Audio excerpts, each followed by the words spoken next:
இந்த ஒரு திருப்பாவை 27வதுல என்னென்னா, முதல்ல இந்த ஆண்டாள் குரூப் என்ன சொன்னால், நெய்யுண்ணோம் பாலுண்ணோம் நாட்காலே நீராடி மையட்டெழுதோம் மலரிட்டு நாம் முடியோம் செய்யாதன செய்யோம் தீங்குறளை சென்றுள்ளோம், இப்படி தான் சொல்லிட்டு இருந்தா.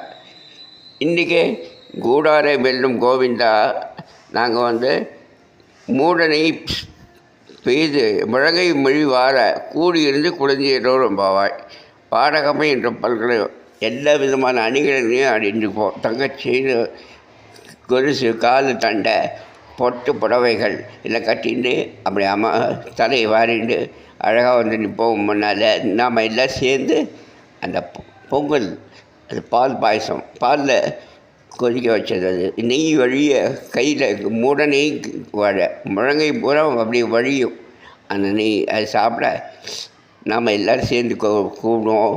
கண்ணனா, உங்களை நான் கேட்டுக்கிறோம் அப்படின்னா என்னென்ன, நீ திரும்பி இதே அதவ குளத்திலே பறக்கணும், நாங்களும் இங்கேயே இருக்கணும், எங்களுக்கு சொந்தமாக நீயே எங்களுக்கு இதாக இருக்கணும், உன்னுடைய நாமங்களை பாடிட்டு, உன்னுடைய திருநாமங்களை பாடிட்டு உன் அன்பை பெற்றணும், அதுதான் எங்களுடைய கோரிக்கைன்னு இந்த பாட்டில் சொல்கிறவங்க. அந்த பாட்டை கொஞ்சம் பாடுறேன் நான். கூட அறை வெல்லும் சீர்கோவில்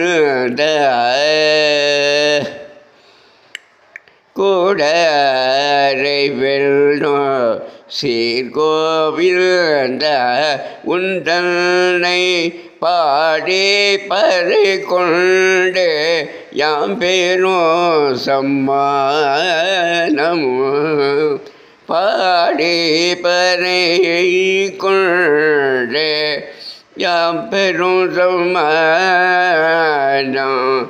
நாடும் புகழும் பரிசினால் நன்றாக சூடகமே தோள்வளையே தோரே தேவே போவே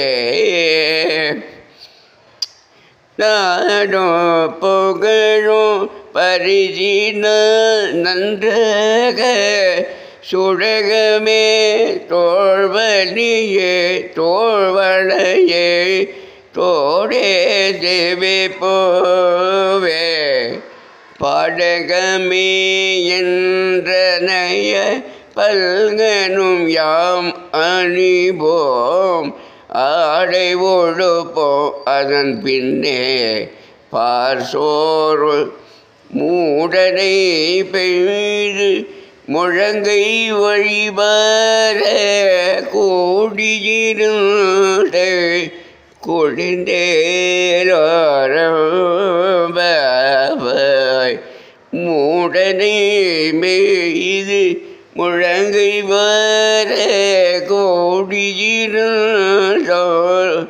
கோடியிருந்தேரோரம்பாய். அப்படி என்ன நெய் வழியும் முழங்கை இல்லை, அந்த அளவுக்கு அந்த பால் சோறில், அந்த பால் பாயசத்தில். அதுக்கு பேர் அகாட வரிசல்னு அங்கே இருக்கும், எங்கே இருக்காங்க செய்கிறது. அது ஸ்பெஷலாக இருக்கும், அது ரொம்ப டேஸ்ட்டு ஜாஸ்தியாக இருக்கும்.